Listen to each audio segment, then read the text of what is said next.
how to describe this one? This one's got a lot of interesting history and a lot more experimental that one could call cinematically literate by Mr. Argento himself.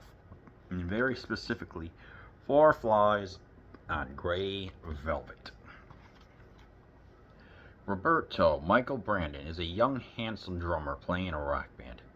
For the last week, he has been stalked by a mysterious guy with dark sunglasses. Roberto decides to put an end to this and follows his stalker to a deserted theater. He confronts the man and accidentally bills him. At the same time, another mysterious stalker with a weird mask appears and takes pictures of the accidental murder. For Roberto and his girlfriend Mina, played by Mimsy Farmer, it's the beginning of a nightmare, and more murders will ensue soon. Four Flies on Grey Velvet is the last film of Argento's so-called animal trilogy. Besides being a true classic of the giallo genre, this is by far the rarest of Argento's movies, since it had never been officially released before in any form, anywhere. Now with Four Flies on Grey Velvet finally returns fully uncut and with an astounding picture and sound quality. A long and accurate restoration work was made directly on the original negative elements, which had remained untouched for more than 30 years. Dang. 2006, MY Communications. Alright. So how do I feel about this?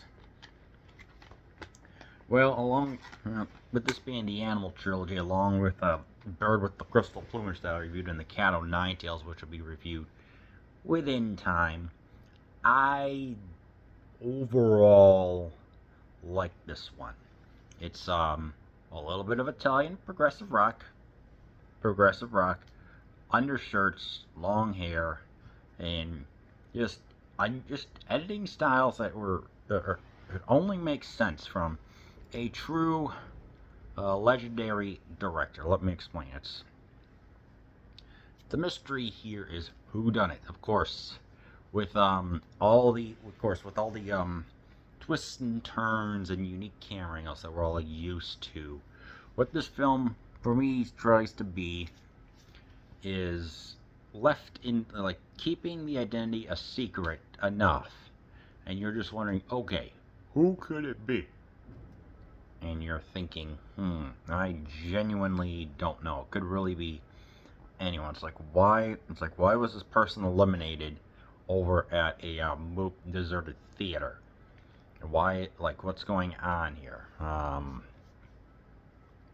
For this one, it's the experimentation here that works. But of course, I got to go over a couple scenes that one of them was when the nanny was calling someone, the living maid, whatever. We get a rather interesting long take of it, where it's like it starts off with a payphone, travels up in the wire, goes through the wires that were implanted, going down all throughout this town in Italy or whatever, and it's just a very interesting, unique look at one. It just adds to the not necessarily adds to the confusion, but the tension and horror that one could. I mean, seriously, we go underground with pre-fiber optics cables. This is 1971, after all, and we get some metal, we get some underground scenes. It's just such a unique look. I guess it's add to the more that I feel insecure about it, and it's just so good. There's also one where Roberto is driving to a private investigator, and the private investigator, it's like we get him driving, we get him getting out of his car, run up the stairs and going right, and as if he is add to more of the panic and also the humor, because it's just such an odd editing choice, but it works rather well, as in to add to the frenzy. And when we actually see the private eye, he's flamboyant. That's all I'm going to say. Sits down, like, hey buddy, how you doing? Like that. It's definitely interesting to see.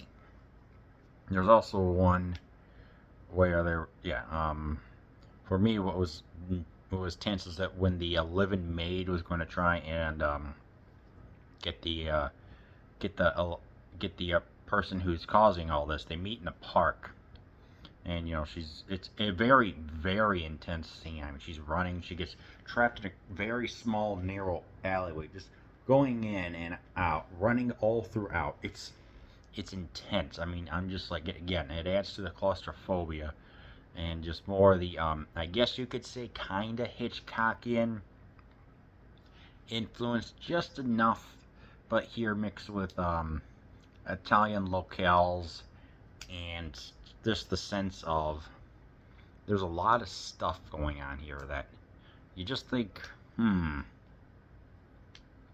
okay then, that's what I like, that's what I see. So I don't know. Of course, when he's making a phone call, see he's got the road roof and and talking. I guess again, to one, make it seem like that there's some suspicion and stuff like that, because we can kind of sense the stuff that's going on. It's like, yeah, all these scenes which add to even by giallo styles. This is so unusual, but then this is with so many twists and turns that it's like that the story isn't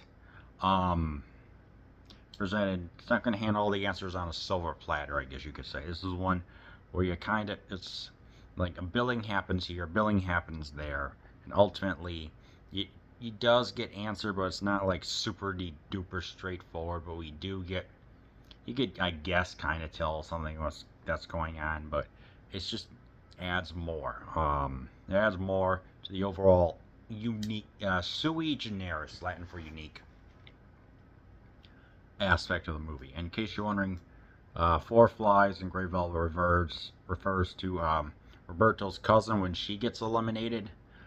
They did like, what was it, atomical optology or something like that, which supposedly the retina contains the last image of the of what the person witnessed, and they actually see the four flies.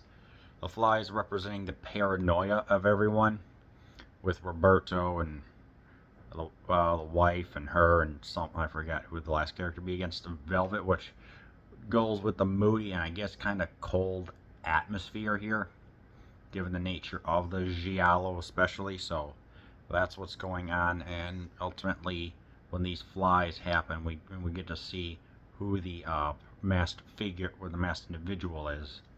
It all makes sense. There's even an interesting scene where we see it's like it's swinging on a pendulum. It's like 1, 2, 3, 4 flies right there, and I guess also the velvet on the person. So it was like, dang, Yeah, some people may be very confused by the non-linear plot, and I guess the lack of blood, which is all right, and maybe a little bit of because the cousin and Roberto do get into a relationship, and it may seem incestuous, which is like, yeah, I can definitely see why that's not a turn on. Some people maybe avoid this movie because of that, and just the how it just jumps from all over the place. But I'm used to it because after watching 10 plus of them, you do get used to them. But yeah, honestly, I think that the way how it just works all over the place, just like being erratic, I guess, it actually works to its benefit for me personally. Yeah, for a long time this was considered a lost film. The rights, it's like the rights were held by various companies and things like that, and it was really difficult to try and get a proper release here. This is a 2006 release from MYA Entertainment, 2008, whatever. And it's part of Dolby Laboratories. It's like, this one's fine. I guess the transfer is fine. I could understand it, but the subtitles were not there. They don't even have it for the Italian. Oh, but they have some Italian subtitles right when the biller reveals their motive. So it's English and Italian. I'm like, only now do you have it, you ding dong heads. Ultimately, in 2012, Shameless Entertainment finally compiled everything. How do they describe it? As extensive, recreating it, I think, from like high quality bootlegs, cleaning it with a computer and stuff like that, and finally presenting it in its full glory, which I may see it, but I consider this one to be a pretty good, solid 7.5, 8 out of 10 restoration. So I'm not going to be claiming it, but maybe next time, just to actually get the dang subtitles, I'll watch the Blu-ray. So yeah, it's I don't know if Argento has commented on it about like the restoration and the bootlegs over the years, but with so many companies owning the rights and lost footage and stuff like that, and ultimately it's just like, well, we get what we get, and some fans may have been turned off by how bizarre it is, but I'm like, well, it's better than the Phantom of the Opera. So there's always that, and also Deep Purple were considered to do the soundtrack. And you may actually go on their Facebook and ask that I need to see. We'll ask. But ultimately, it's like there's this one guy that Argento who was going to have a team up with, but got over a disagreement. So this is the last film that one guy did. Ultimately, he would team up with Goblin for many, many albums, Suspiria being the most prominent example. And I know I'm missing some other fact right here. There's no like behind the scenes drama or anything, so I guess that's a good thing. And yeah, I mean, this is pretty much a freaking great movie. I really think that this is a great movie. It's lost, but it's been found. It's full and uncut. You get some Italian progressive rock going on here, which is pretty dang cool. So if you want to see a movie that was lost but it's been found, and you want that, but you have to pay attention to it, then I do recommend that you watch Four Flies on Grey Velvet.